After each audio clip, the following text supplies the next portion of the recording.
Olá pessoal, meu nome é professor Tércio Freitas, sou professor de matemática daqui da rede de São Cristóvão. Estamos aqui para fazer uma revisão do simulado foguetinho da prova SAESE do município do estado de Sergipe, do 9º ano do ensino fundamental. Aproveitem a aula, vamos nessa. Olha, vamos fazer um combinado, né? Se você está aí, concentre-se na aula, né? É sempre bom você concentrar na aula, matemática principalmente, senão você não consegue interpretar as questões corretamente. Participe ativamente da aula, né? Deixe o sono de lado e vamos jogar duro.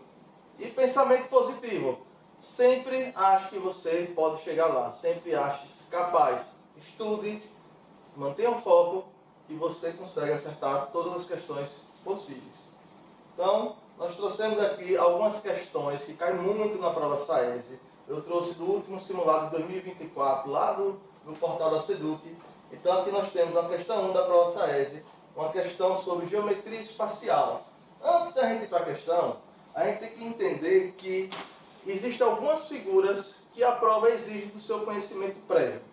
Por exemplo, nós temos que entender o que seria um prisma. O prisma é uma das figuras interessantíssimas porque ela não tem um padrão fixo. Que você olha a imagem e diga, não, é um prisma. Ela tem que ter duas características para ser um prisma. A primeira característica para ser um prisma é que ela tem que ter duas faces. Precisa ter duas faces opostas iguais. É uma das características para ser um prisma. A segunda característica para ser um prisma é que as suas faces laterais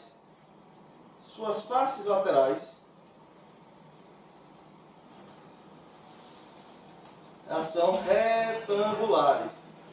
Ou seja, só de olharmos para essa questão aqui, observe a pirâmide de base quadrangular a seguir. Observe que ela não tem essa característica, olha. Ela não tem duas faces opostas. A pirâmide, ela tem a face, ela tem a sua base, mas ela não tem a face superior oposta à sua face de baixo. Então, ela não pode ser o prisma, já descarta de ser o prisma aí. E a característica da pirâmide é que suas faces laterais, elas são triangulares. Já o prisma tem as suas faces laterais retangulares.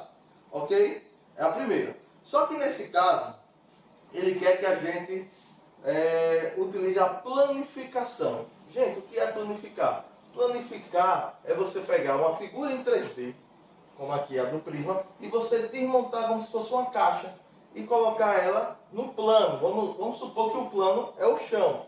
Como é que ficaria essa caixa desmontada no chão? A primeira coisa que você tem que observar é que as suas figuras planas que está nela aqui na figura em 3D, ela também vai estar na figura planificada. Por exemplo, eu tenho aqui um triângulo, dois triângulos, três triângulos, quatro triângulos na figura em 3D. Isso quer dizer que na figura planificada também nós temos que ter quatro triângulos. Nós também temos uma figura quadrangular. Uma figura quadrangular. Então, também na planificação nós temos que ter uma figura quadrangular. Então, observe, quais das alternativas nós temos? Quatro triângulos. Na primeira nós temos quatro triângulos? Não. Então é a primeira que a gente descarta. Na segunda, na letra B, nós temos quatro triângulos. Vamos contar. 1, 2, 3, 4 triângulos. E nós temos uma base quadrangular? Nós temos sim uma base quadrangular. Então, nós temos aqui a pirâmide de base quadrangular planificada. Mas vamos analisar as outras. Por que não é as outras? Ó, nós temos aqui somente dois triângulos planificados. Então, não pode ser. Nós temos que ter quatro. A gente viu inicialmente.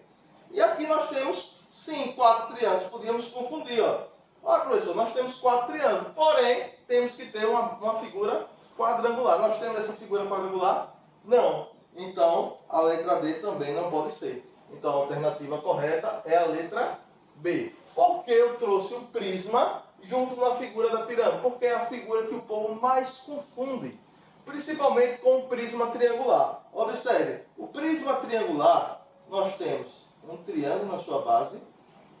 Nós temos outro triângulo igualzinho ao da base e nós formamos suas faces laterais, olha, retangulares. Observe, prisma triangular. Muita gente diz a pirâmide é um prisma triangular. Não é. Qual é a diferença do prisma triangular para a pirâmide? É que no prisma, o triângulo que tem é na base e no teto. Vamos dizer assim, as figuras opostas são exatamente iguais e suas faces laterais são retangulares. Na pirâmide não. A pirâmide nós só temos a base, não temos a face oposta a essa base. Certo? Então essa é a diferença entre o prisma e a pirâmide. Não podemos mais confundi-las. Ok? Já a segunda questão, também na área de geometria, só que dessa vez da geometria plana, temos assim, considera os triângulos ABC e DEF. Né? Os triângulos ABC e DEF são semelhantes. Olha a palavra aqui, olha. Semelhança entre triângulos. Então nós temos que primeiro nos perguntar, quando dois triângulos são semelhantes? Nós temos dois casos para o triângulo ser semelhante. Primeiro caso, para um triângulo, vamos desenhar aqui dois triângulos qualquer, certo? E nós vamos dizer se eles são semelhantes. Aqui eu vou chamar de Azinho, Bzinho e Czinho. Aqui eu vou chamar de Alinha, Blinha e Clinha. Para eu dizer que o primeiro triângulo é semelhante ao segundo triângulo, nós vamos pegar a sua razão entre os lados correspondentes. O que é razão? É dividir um pelo outro. Por exemplo, eu pegar a razão do lado correspondente. O lado do A com o Azinho são correspondentes aos triângulos. Então, se eu dividir A com Azinho, a linha tem que dar igual ao lado semelhante que tem B, dividido por B'. E, por sua vez, tem que ser semelhante ao C', que todas essas divisões têm que dar um valor único, que eu estou chamando aqui de K. Certo? Então, recapitulando, eu tenho aqui os lados correspondentes dos dois triângulos, a sua razão, que é dividir um pelo outro, de cada lado correspondente, tem que ser exatamente igual. Se isso acontecer, o triângulo é semelhante. A outra característica é que seus ângulos precisam ser congruentes. O que é isso, professor? Os ângulos ser congruente. Os seus ângulos, a palavra congruente quer dizer idêntico, tem que ser igual. Se os ângulos internos dos dois triângulos forem exatamente iguais, também é uma característica de triângulos semelhantes. Certo? Depois dessa recapitulação, vamos voltar aqui para a questão. Considere os triângulos ABC e DF. Nós temos aqui o triângulo ABC e o triângulo DEF. Certo? Veja que eles estão tortos, mas não tem nada a ver. Ele quer saber se um triângulo é semelhante ao outro. Se o triângulo ABC e DF são semelhantes, por quê? Eles já afirmam esse triângulo é semelhante a esse. Agora, por quê? Então, temos que lembrar da definição. Primeira definição. Os perímetros são congruentes. O que quer dizer a palavra congruente mesmo? Quer dizer que os perímetros são iguais. E o que é perímetro? É bom que a gente recapitula.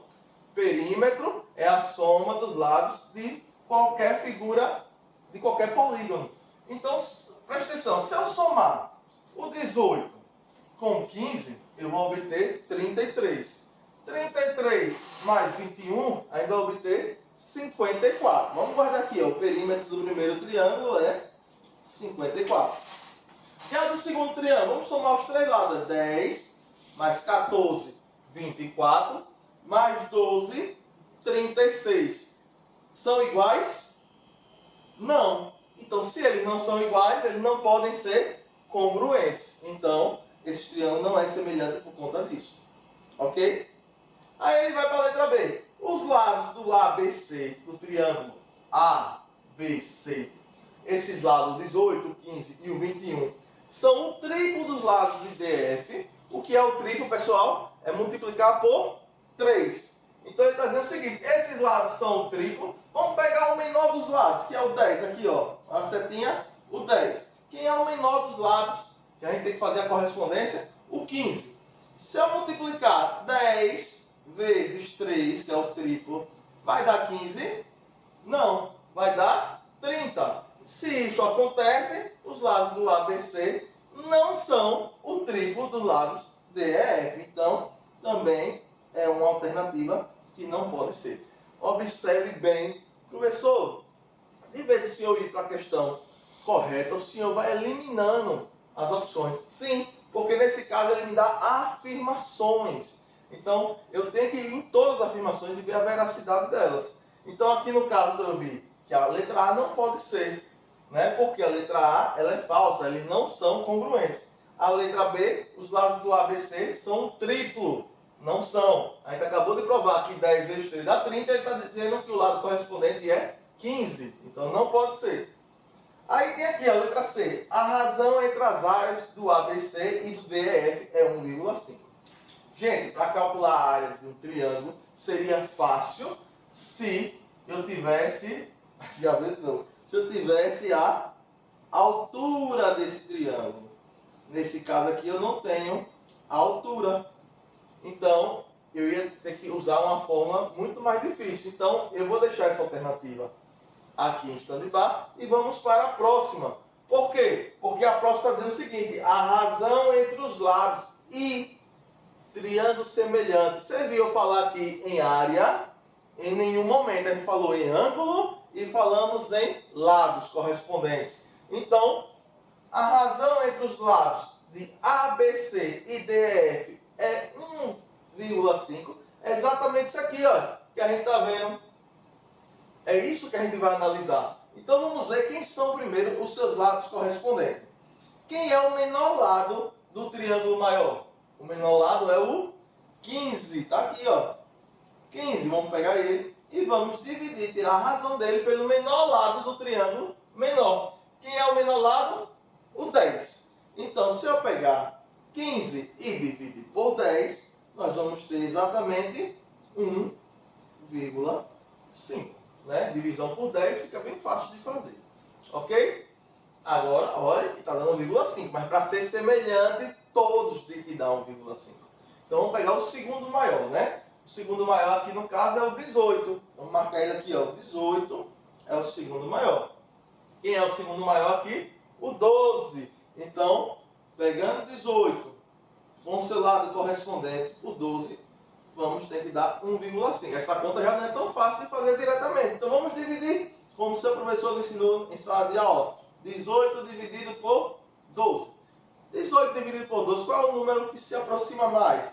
Se eu colocar 2, vai para 24. Passa, então vai ser 1. 1 vezes 12. 12 sobra 6, exatamente 6. Dá para dividir 6 por 12? Não. Não temos ninguém para baixar mais. Quando isso acontece, faz o quê? Acrescenta a vírgula e acrescenta 0. E aí 60 dividido por 12 dá quanto? 5, exatamente 5. E aí 5 vezes 12, 60. Resta 0. Então 18 dividido por 5 também é 1,5. E o terceiro e último lado correspondente, o maior deles é o 21. Está aqui. E 21, o maior, corresponde ao 14, que é o maior lado do triângulo pequeno. Então vamos pegar 21 e dividir por 14. Vamos achar um espaço aqui para fazer, aqui do lado, ó. 21 lá do lado direito, ó. 21 dividido por 14. Se você colocar 2, 2 vezes 4, 28, passa. Então, vamos colocar 1 vezes 14. 14, 21 menos 14 dá quanto? 7. Não tem ninguém para baixar mais. 7 dividido por 14 não dá, vírgula, e acrescenta 0. 70 dividido por 14 dá exatamente 5, porque 5 vezes 14 é 70. E dá 0. Observe, dá 1,5 também. Ó. Então, se a razão do primeiro lado for igual à razão do segundo lado, igual à razão do terceiro lado, e der o mesmo valor, isso quer dizer que os triângulos são semelhantes. E é o que a gente queria. Então, a alternativa correta é a letra D. Certo, pessoal? Muito bem. Então, estamos indo bem. Vamos para a terceira questão. Aqui, ó, questão que não tem cálculo, também envolve geometria, mas envolve a sua visão, envolve a sua imaginação. Se coloque na questão, gente. Quando a gente se coloca na questão, a gente participa, a gente enxerga da maneira mais fácil. Olha, brincando com os cubos. Todo mundo sabe o que é um cubo mágico, né? Aquela figura formada por quadrado. Vamos desenhar aqui, ó, um cubozinho. Olha como é fácil, ó, desenha um quadradinho, certo? Desenha primeiro um quadradinho e faz, ó, 3D, por isso que a figura é chamada de 3 dimensões, ó. Desenha aqui, muita gente sabe desenhar isso, ó. Ó, não precisa estar perfeito, só para você ter ideia de como é. Isso aqui é um cubo. E todo mundo já viu aquele brinquedinho que a gente tenta encaixar as peças chamado de cubo mágico. Qual é a característica do cubo? Ele é formado por 6 faces quadradas, né? 6 faces quadradas.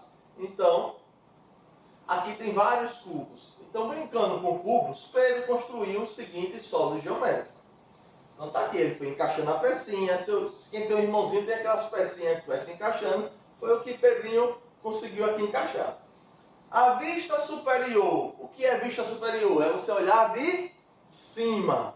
Imagine, você coloca alguma coisa no chão e olha ela de cima, né? Se eu pegar uma caixa de sapato e olhar ela de cima, eu vou ver só um retângulo. Eu só vou ver a face superior dessa figura.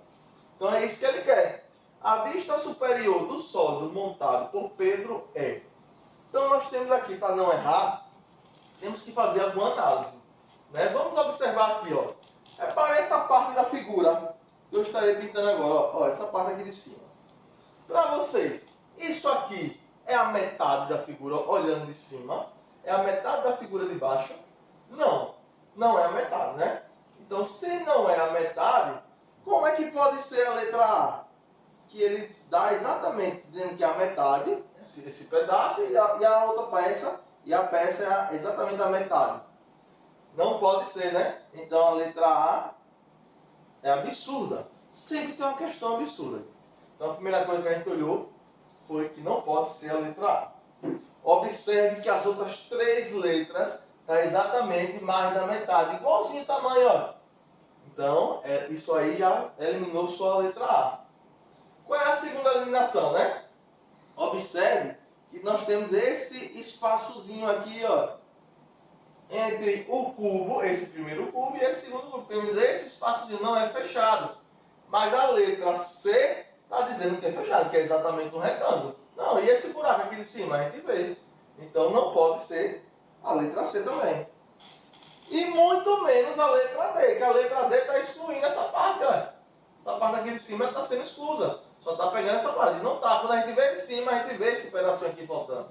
Então, também não pode ser a letra D. De novo, eu eliminando as impossíveis, ó. Então sobra quem? Simplesmente só sobra a letra B de bola. Confere? Então, uma questão fácil. Uma questão que você não pode chutar de maneira alguma. É só você se colocar no lugar dentro da questão. Imagine você colocando essa peça, está aqui desenhada na sua prova, e você olha ela numa vista superior. Vista superior é você olhar de cima, ok, gente? Muito bem. Garanto que vocês não erram mais essa questão. Vamos lá para a quarta questão, continuando com geometria. Você está vendo como geometria é cobrada nessa prova. É muito legal, não é cobrado de uma maneira difícil, né? Então, questão 4 da prova SAESE. Para guardar os seus brinquedos, André possui uma caixa de madeira sem tampa, face superior. Está aqui uma caixa de madeira, né? Face superior sem tampa, no formato cúbico. É um cubo, né, gente? De novo, a figura é um cubo mágico. Então, esse lado, essa face é igual a essa, é igual a do lado de trás, é igual a de baixo. Então, todas as faces são iguais e são quadradas. Você observe que nós temos aqui, ó, a aresta 4, a aresta da largura, o do comprimento 4 e da altura 4, porque todas as faces são iguais. Desprezando-se a espessura da madeira, ele não quer saber a espessura da madeira, né? Qual o volume? Galera, volume na prova SAESE, ele cobra que você saiba 2 fórmulas, a do cubo e a do paralelepípedo, porque nas outras ele acaba dando na questão, certo? Preste atenção, o que seria volume? Né? Vamos diferenciar o volume de área. Né? A área, imagina aqui essa caixinha de madeira, e eu lhe dou de presente, e ela na cor de madeira mesmo. E você decide pintá-la. Eu posso pintar essa madeira da cor que eu quiser? Você pode. Se ele pintar essa madeira por fora, todinha por fora, pinta embaixo, pinta em cima, pinta do lado, ele só está pintando a superfície, as faces. Isso é a área, certo? Agora, se eu der essa madeira aqui e quero colocar água dentro dela, né? Eu quero saber quanto de água cabe dentro dela, né? Quanto de suco cabe dentro dela, quanto de óleo cabe dentro dela. Quanto cabe dentro dessa madeira? Isso é o volume, que, dependendo da mudança de unidade, também é chamado de capacidade. Só que volume ou capacidade, certo? Capacidade, volume é normalmente metros cúbicos, decímetro cúbico, centímetro cúbico, e a capacidade é em litro, decilitro, centilitro, certo? Professor, aí tem a ver litro com metros cúbicos? Tem.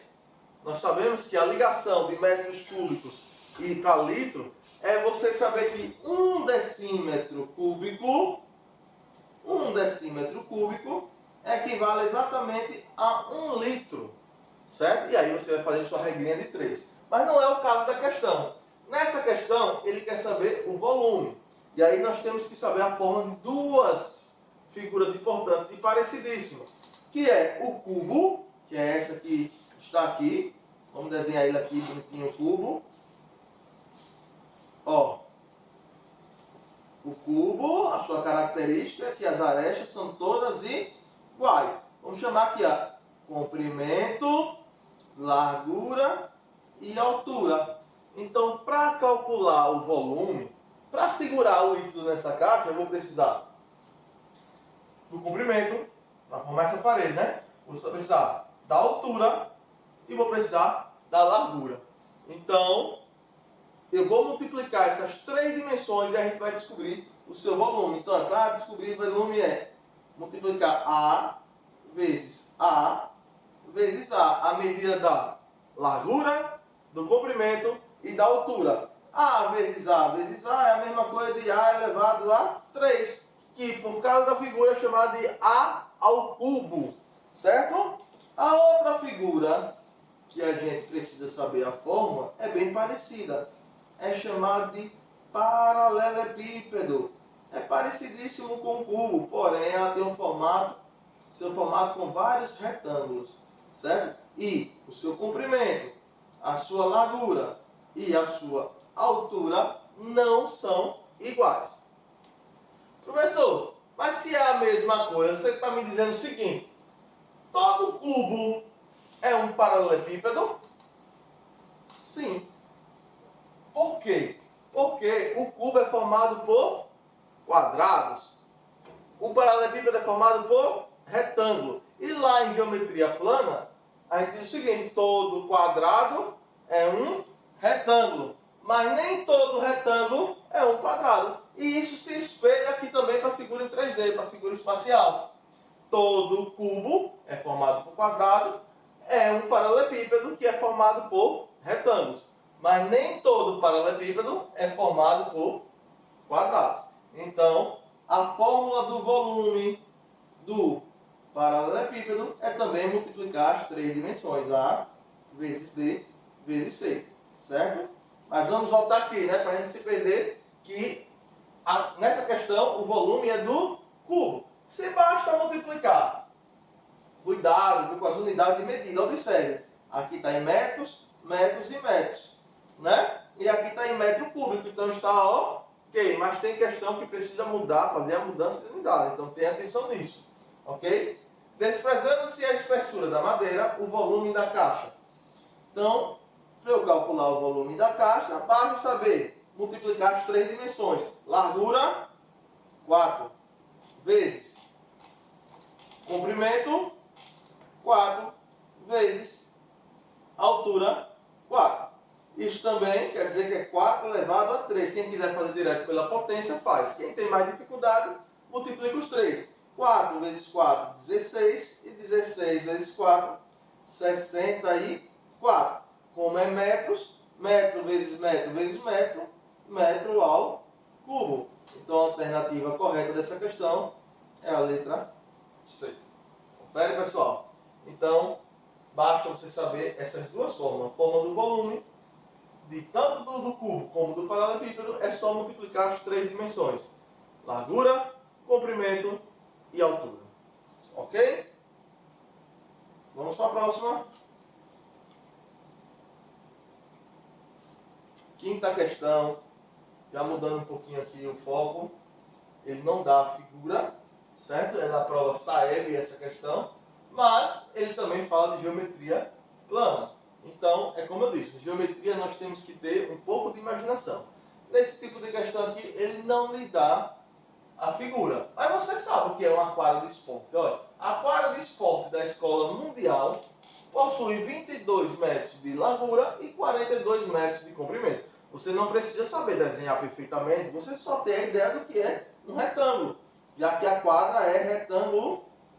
Nós temos aqui um retângulo, olha, veja que não é perfeito, mas a gente tem a ideia do que é um retângulo. Ele fala que temos 22 metros de largura, então vou botar aqui, olha, 22 metros de largura por 42 metros de comprimento. 42 metros de comprimento. O professor de Educação Física pede para os alunos darem uma volta completa e pergunta quantos metros eles percorreram. Então, se o professor de Educação Física vai querer que você dê uma volta na quadra, você vai caminhar, vai sair daqui, vamos botar um ponto inicial. Vai sair daqui, vai percorrer esse lado, que é 22, mais, vai pegar aqui ó, o comprimento, que é 42, vai pegar de novo, ó, vai subir agora, para dar uma volta, de novo o comprimento, que é a mesma medida do outro lado, ó, são iguais, 22, mais a outra medida aqui do comprimento, que é a mesma da de baixo, que é 42. O que é que a gente está fazendo? Seu professor já deve ter falado sobre isso. A gente está falando de somar todos os lados de uma figura plana. Isso é chamado de quê? Perímetro. Perímetro de um polígono. Então, perímetro, você vai somar as medidas de todos os lados.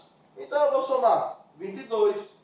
Vamos fazer aqui, ó. Pega o último número primeiro. 2 mais 2, 4.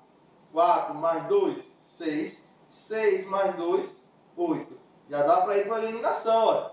Termina em 4, termina em 4, termina em 6. Aí nem completou, já ganhamos tempo respondendo que é a letra D. Mas vamos terminar. 8.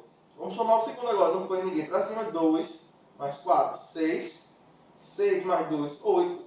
8 mais 4, 12. Formando o quê? 128 metros.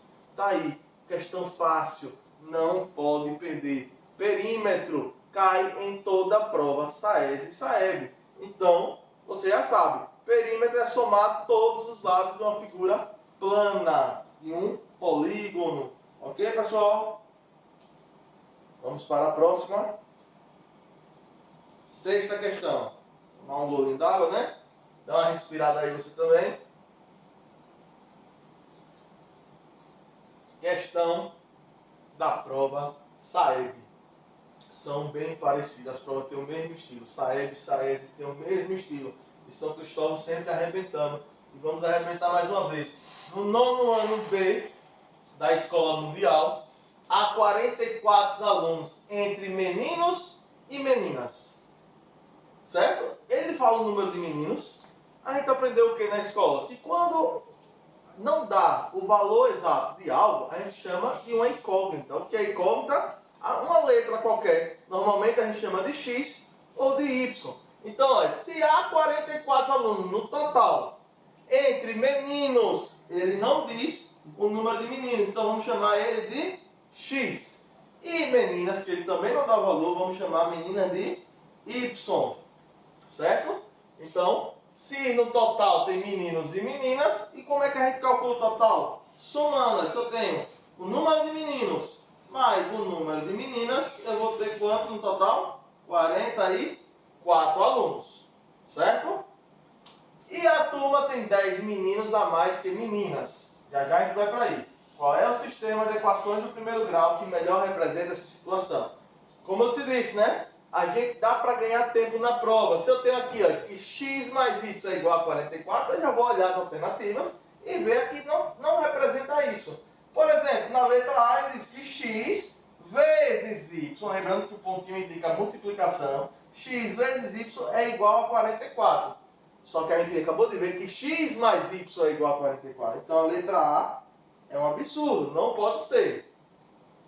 A letra B, professor Ted, a gente tem aqui, ó, onde é que está o 44? Aqui, ó, x é igual a 44 mais y. Professor, não está igual não, mas calma, ele só está misturado a equação, mas vamos ver. Quem é que está do lado de cá? O y. Só que a gente sabe, se mudar de membro, mudar de lado, muda também o sinal. O y aqui está positivo, mudando para cá, ele vai ficar negativo, vai ficar assim, ó. Vai ficar x menos y igual a 44. Só que a gente sabe que é x mais y, então não pode ser a letra B, por esse motivo. Já a letra C, x mais y é igual a 44. Ok. Na letra D, x mais y é igual a 44. Então são duas possíveis. Já eliminamos 50% aí das alternativas. Agora vamos para a segunda parte da pergunta. E a turma tem 10 meninos a mais que meninas. Se tem 10 meninos a mais que meninas, então está falando assim, ó, que o número de meninos, vamos botar aqui, que o número de meninos é igual ao número de meninas mais 10. Não é isso? Se tem 10 meninos a mais, então o número de meninos é igual a pegar o número de meninas e aumentar 10, já que eu tenho 10 a mais, foi o que a gente fez. E com isso, nós temos alguma alternativa? Aí veja que está misturado de novo, ele traz o y para o primeiro membro. Na letra D de x é igual a 10 menos y. A gente está vendo aqui que x é igual a y mais 10, ou 10 mais y. Então a letra D não pode. Mas você fala, professor, mas a letra C também não pode. Calma, não é assim não. Se eu pegar esse y que está positivo e trazer ele para o outro lado, lembre, mudou de lado, muda o sinal. Está positivo, passa para cá, negativo. Então vai ficar x menos y, mudando o y de lado, é igual a quanto? Igual a 10.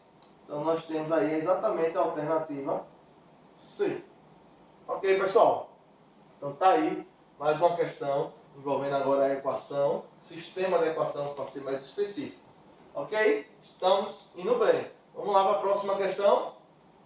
Questão 7. Aí é o bicho papão de muita gente, as expressões numéricas.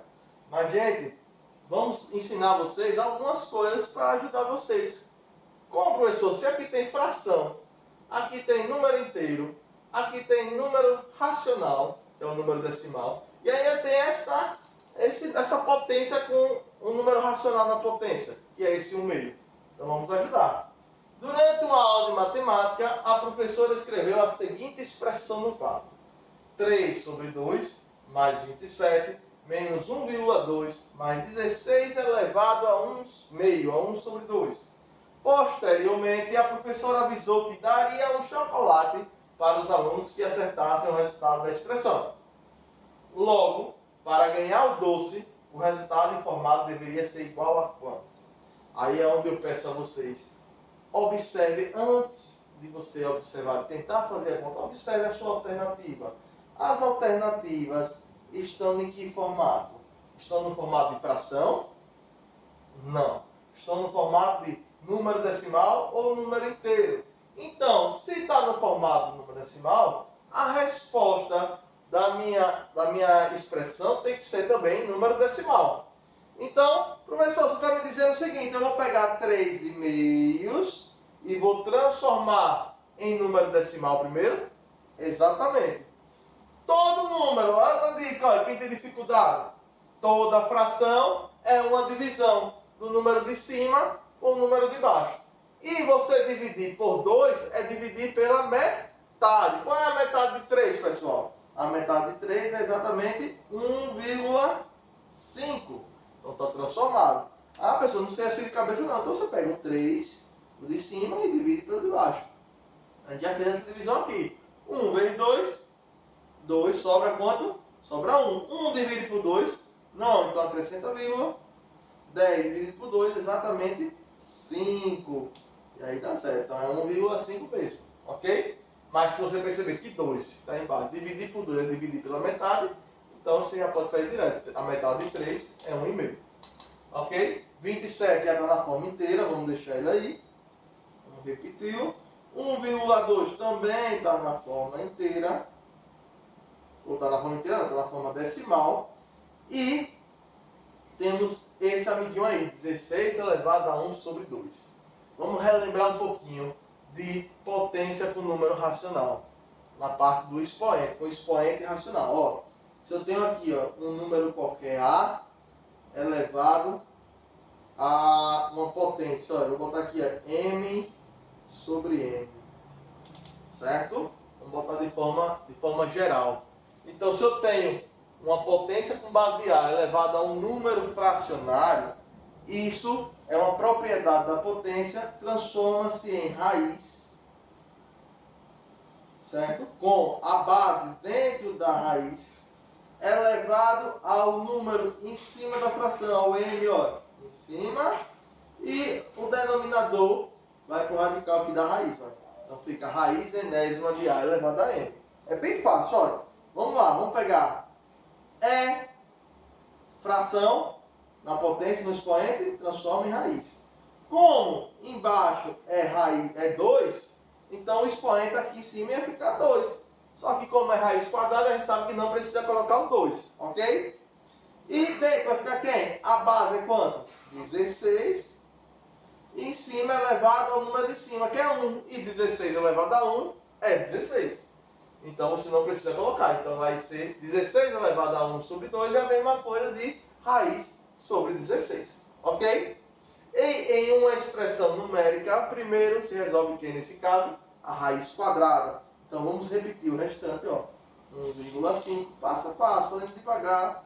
27 menos 1,2.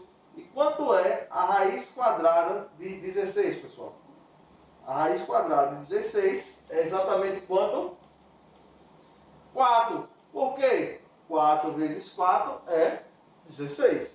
Beleza? Bem simples. E a raiz quadrada é achar um número que multiplicado por ele mesmo vai dar o número que está dentro da raiz. Então nós temos aqui agora umas operações simples, onde só tem adição e subtração. Mas professor, tem número com vírgula. Lembre, em adição e subtração é vírgula embaixo de vírgula. É só arrumar a continha, certo? Nós temos aí 1,5. Vamos escrever aqui, ó, 1,5. Mais 27 em número decimal é a mesma coisa de 27,0. Menos 1,2. Mais 4 é como número decimal, 4,0. Pessoal, quando eu tenho adição e subtração na mesma conta, muita gente se atrapalha com o jogo de sinal, mas não precisa. Pense em dinheiro, pense no dia a dia, a gente envolve dinheiro muito. Quando é positivo, a gente recebe, ou a gente tem. Quando é negativo, a gente tem que pagar, ou está devendo. Então vamos pensar assim, ó. Então vamos primeiro ver o que a gente tem. Vamos primeiro só na soma. Quem é que está somando aí? Quem é que está positivo? 1,5, 27 e 4. Vamos colocar vírgula embaixo de vírgula. Aqui do lado, 1,5, 27,0 e 4,0. Vírgula embaixo de... E vamos somar. Certo? 5 mais 0, 5 mais 0, 5. Vírgula embaixo de vírgula. 1 mais 7, 8. 8 mais 4, 12. Vai a 1. E 1 mais 2, 3. Nós temos aí 32,5. Dá para eliminar alguém só olhando para esse 32,5?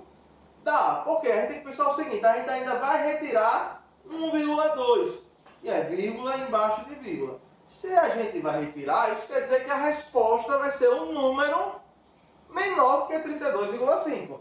Então, nós temos aí 3 números maiores que 32,5 é 1, 2, 3 que a gente elimina. E com isso, sem fazer a conta, já temos a resposta, que é a letra A. Ela é seguro. Mas vamos fazer a continha. Quanto é 5 menos 2? 3. Vírgula embaixo de vírgula. 2 menos 1, 1. 3. Não tem nada embaixo, é uma coisa de 0. 3 menos 0, 3. Dá exatamente a alternativa A. 31,3. Muito fácil. Qual é a dificuldade da questão? Lembrar da propriedade da potência, né? Que toda potência com expoente racional, ou seja, fracionário, nós temos que aplicar a propriedade e transformar em raiz. Segunda, saber que temos que transformar em número decimal a fração. Professor, e se eu quisesse transformar tudo em fração? Poderia, porém a dificuldade ia ser muito maior, já que os números da resposta alternativa estão todos em números decimais, ok? Então vamos lá. Então não falhe aí na expressão numérica, tem paciência. Oitava questão. Na oitava questão, já envolve o assunto do 9º ano, assunto lá do finalzinho. Seu professor já deve ter trabalhado em sala de aula. Se não trabalhou ainda, ele vai trabalhar, que é um assunto agora, do momento mesmo. Mas vamos lá, vamos ver que assunto é esse. A figura a seguir representa um quadrado. A gente acabou de ver um quadrado. Professor, é geometria de novo? É. Cuja medida do lado é igual a 2 centímetros. Está aqui explicando. Mas se é um quadrado, você já tem que pensar aqui. Todo quadrado tem todos os lados iguais. Então todos os lados medem 2 centímetros. E uma de suas diagonais. O que é a diagonal? Está aqui, olha. De uma ponta a outra, passando pelo centro. É a diagonal do quadrado, dividindo ele em duas partes iguais, chamado de diagonal, que ele chamou de desenho, cuja medida é desconhecida e é indicada por D. Considerando que ambas as medidas estejam em centímetro, pode-se afirmar que o resultado da divisão entre a diagonal e o lado do quadrado é. Então, o que é que ele quer no final? Preste atenção, ele não quer saber o resultado da diagonal. Ele quer que você pegue a diagonal e divida pelo lado do quadrado, que a gente vai chamar de L. Essa é a conta que ele quer saber. Gente, outra forma que ele podia perguntar essa questão é dizer assim: qual a razão entre a diagonal e o lado do quadrado? Razão é a mesma coisa, é a divisão do que ele fala primeiro sobre o que ele fala depois. Certo? Professor, mas ele diz que ele não quer diagonal. Mas ele não quer como pergunta final, mas você precisa achar, porque já que você vai dividir a diagonal pelo lado, você tem que descobrir quem é dele. Como é que eu vou descobrir, professor, quem é dele? Observe, a gente tem que agora ter uma observação muito boa da figura e conhecer a figura. Quando eu traço essa diagonal do quadrado, eu obtenho 2 triângulos. E que tipo de triângulo é esse, pessoal? Triângulo retângulo. Esse quadradinho indica que ele forma um ângulo de 90 graus. E quando eu penso em triângulo retângulo, qual é o teorema mais famoso da matemática que a gente pensa aqui no ensino fundamental? É o chamado Teorema de Pitágoras. Olha ele aqui, olha. Teorema do grande matemático Pitágoras. Certo? Grande matemático. Ele é famoso. Para você ter ideia, Pitágoras é antes de Cristo e ainda até hoje é muito usado para você ver a importância desse teorema. E o que é que esse teorema diz, professor? Ele diz o seguinte, que a hipotenusa ao quadrado é igual ao quadrado da soma dos seus catetos. Certo? Preste atenção. Vamos aqui, olha. Teorema de Pitágoras. Olha ele aqui, ó. Triângulo retângulo.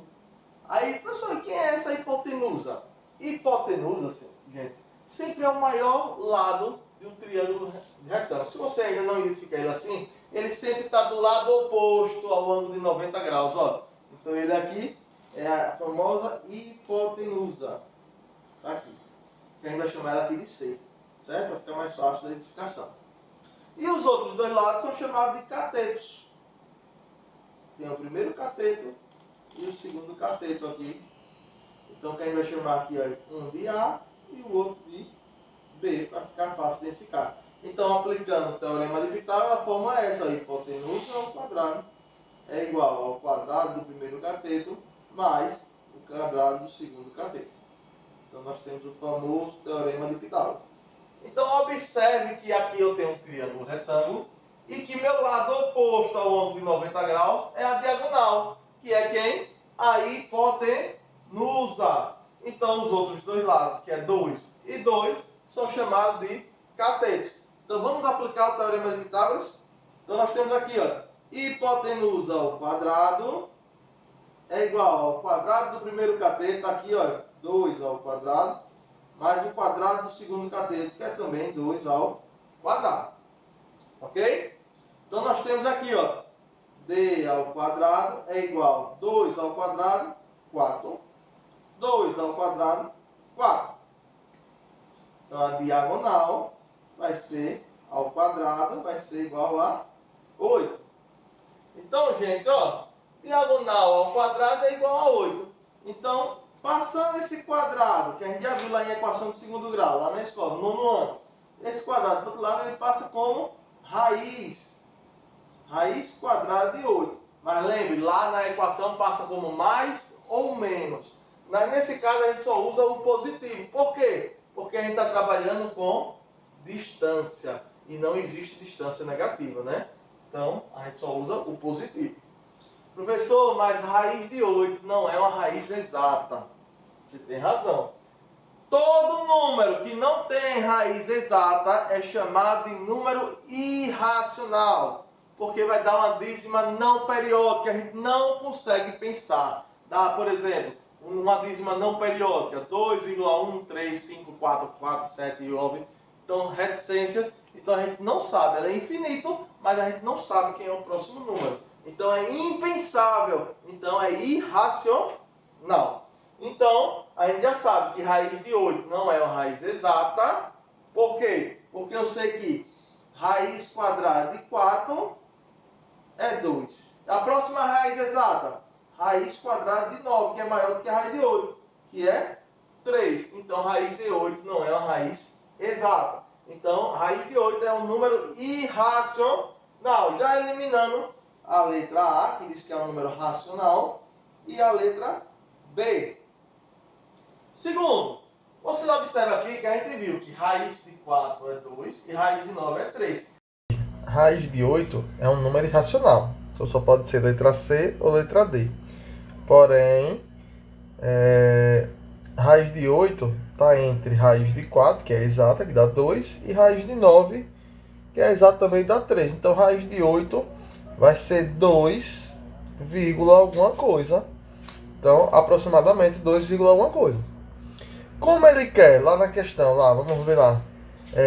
Considerando que ambas medidas estejam em centímetros, posso afirmar que o resultado da divisão entre a diagonal e o lado do quadrado é: se a diagonal que a gente achou aqui é 2, alguma coisa, quando a gente dividir diagonal pelo lado, nós vamos dividir 2, alguma coisa por 2, que vai dar 1, alguma coisa, porque 2 dividido por 2 é 1, vai dar 1, alguma coisa. Ou seja, um número irracional entre 1 e 2. Então essa é a alternativa correta, alternativa D. Questão 9 da prova SAEB. Né? Agora aqui, ó. Lembre, a gente está lidando com um tipo de questão que é do nosso dia a dia, o que o SAEB gosta também de trazer. Que é trazer situações que vocês vivenciam. Né? Lidar com dinheiro é uma das ferramentas da matemática muito boa que vai preparar a gente para o nosso dia a dia. Então, o saldo da conta bancária de João era igual a 123. O que é saldo, gente? Saldo é quanto você tem na conta. Então, uma coisa positiva. Então, o saldo da conta de João era igual a 123. 123 é positivo, então quer dizer que você tem 123. Então, vamos botar aqui, olha. 123 é o saldo que João tem. Vamos anotar.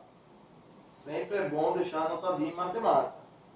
João recebeu 4 depósitos. Se ele recebeu, ele ganhou 4 depósitos de 32, que é uma coisa positiva. Então ele vai ganhar coisas positivas. Então João ganhou 4 depósitos de R$32. Então ele ganhou 32, mais 32, mais 32, mais 32. Que é a mesma coisa que 4 vezes 32. Então, ele ganhou aqui, mais, na conta dele, 4 vezes 32. Vamos fazer essa continha rápida. 4 vezes 32, 4 vezes 2, 8, 4 vezes 3, 128. Então agora vamos ver qual é o saldo dele. Olha, vamos somar 123 com 128. 3 mais 8, 11. Vai a 1. Vai a 1. 1 mais 2, 3. 3 mais 2, 5. 1 mais 1, 2. Então o João está com saldo de 251 positivo. Só que ele fez depois 6 pagamentos de R$50. Pagamento é tirar da conta, né? É uma coisa negativa. Se você está tirando, é uma coisa negativa. Então, se ele fez 6 pagamentos de 50, ele fez 50, mais 50, mais 50, mais 50, mais 50, mais 50, que é a mesma coisa que 6 vezes 50. Então, ele vai retirar aqui, ó, dessa conta, 6 vezes 50. Ok? Então, 6 vezes 50, ele teve um saldo negativo de 300, saldo não, tirou da conta R$300. Só que ele tinha 251. Se ele tinha 251, mas teve que pagar R$300, ele ficou devendo ou com dinheiro, ou saldo positivo? Então ele ficou com um saldo negativo, né? Se ele deve mais do que ganha, ele ficou com saldo negativo. Só com isso, antes de fazer a conta, já eliminamos a letra A, que ele diz que é positivo, e já eliminamos a letra D, que ele também diz que é positivo. Então agora nós temos aí que tirar 300 de 251. Como é essa conta? Sinais diferentes. Subtrai e conserva o sinal do maior número, então é negativo. Então agora vamos fazer a conta. 300 menos 251. Vamos fazer essa continha. Pega emprestado aqui do zero, fica 10, né? 10 menos 1, 9. Pegou emprestado, sobrou 9. 9 menos 5, 4. Pegou emprestado, ficou 2. 2 menos 2, 0. Então ficou devendo quanto? Menos 49. Saldo negativo, letra B de bom. Certo, gente? Lidar com dinheiro é fácil, é positivo ou é negativo. Ganhou, positivo. Pagou, negativo. Beleza? Para dinheiro, ninguém é besta. Então todo mundo para dinheiro faz as contas certinho. Beleza? Questão 10 da prova SAES. Olha, gente. A milha é uma medida inglesa que corresponde a 1,6 km aproximadamente. Isso quer dizer o que, pessoal? Que uma milha, olha, que é muito usado nos Estados Unidos, na Inglaterra, aqui no Brasil não. Aqui no Brasil a gente usa quilômetro, 1,6 km. Certo? Então, uma milha equivale a 1,6 km. Quem acostuma ver corrida, né? Corrida lá nos Estados Unidos, eles costumam usar a milha. Já aqui no Brasil, quilômetro. A velocidade máxima permitida nas estradas inglesas é de 60 milhas por hora. Então, ó, e é outra coisa bem diferente, né? 60 milhas, ó, por hora. Aqui no Brasil a gente costuma usar o quê? Quilômetro por hora. Não é isso? Então, no sistema de medidas usado no Brasil, essa velocidade máxima da Inglaterra corresponde a quanto? Então, gente, olha, se é 60 milhas por hora e ele quer em quilômetros, uma milha vale quanto? 1,6 km. Vamos usar a boa regra de 3 simples, né? Que a gente usa muito, a gente aprendeu esse ano. Fazer regra de 3 simples, aí aprendi lá no 8º ano também a usar regra de 3 simples. Então, seu professor com certeza já ensinou você. Então, como é que a gente faz? Bota aqui, ó, milha embaixo de milha, quilômetro embaixo de quilômetro. Então, 60 milhas, aqui, 60 milhas, equivale a quanto em quilômetro? Vamos chamar de X. Primeiro, nós temos que saber se essa regra de 3, se é diretamente proporcional ou inversamente proporcional. Ok? Então, como é que a gente vê isso, pessoal? Se eu aumento a quantidade de milha, eu vou aumentar ou vou diminuir a quantidade de quilômetro? Então, quanto maior a quantidade de milha, maior a quantidade de quilômetros. Então, se eu aqui aumentei para cá, eu também vou aumentar. Se os dois vão para o mesmo sentido, é diretamente proporcional. Então, pode usar meio por extremos. Como é que a gente usa? 1 vezes x, x, 60 vezes 1,6. Professor, eu tenho dificuldade com multiplicação de número com número decimal. Gente, esqueça, faça isso, ó. 60, o número com vírgula, esqueça da vírgula. Faça por 16. Sem a vírgula fica quanto? 16. Faça a multiplicação normalmente. 6 vezes 0, 0. 6 vezes 6, 36. 1 vezes 0, 0. 1 vezes 6, 6. Soma aqui esse resultado. Vai dar quanto? 0. Vamos botar aqui o resultado. 0. 6 mais 0, 6. E 3 mais 6, 9. Deu 960, professor? Não, porque a gente calculou sem a vírgula. Colocando a vírgula, nós temos quanto número depois da vírgula? Um número depois da vírgula. Então, vamos deixar um número depois da vírgula também. Então, fica 96. O quê? Quilômetro. Então, isso quer dizer que 60 milhas equivale a 96 quilômetros. Pessoal, professor, eu fiz de outro jeito. Dá para fazer. Se você perceber que uma milha é 1,6 km, você não precisa nem montar a regra de 3. Basta você multiplicar de 1,6 pelo número que representa a milha, que é 60. 1,6 vezes 60 é 96. Também você acharia por esse caminho. Beleza, pessoal? Então, resposta 96 km por hora. Então, nós temos agora uma questão da prova SAEB, uma das questões que eu mais gosto da prova, que é a análise de gráfico. Professor, por quê? Porque o gráfico lhe dá a resposta. Se você for observador, analisar corretamente o gráfico, sem medo dele, porque o povo olha para ele, vê tanta informação e fica com medo. Mas é uma das questões mais simples de se resolver. É estatística, gente. Ó, o gráfico abaixo mostra a evolução da preferência dos eleitores pelos candidatos A e B. Aí ele informa aqui, ó, no gráfico, olha o circulando aqui. No candidato A, tem essa linha com bolinha, que representa o candidato A. O candidato B é essa linha com esse quadradinho. Ou seja, o candidato A saiu aqui de 40%, porque tem a bolinha, ó. Ele veio, desceu um pouquinho, subiu um pouquinho, depois subiu mais um pouquinho. A gente vê muito isso na eleição, né, do candidato.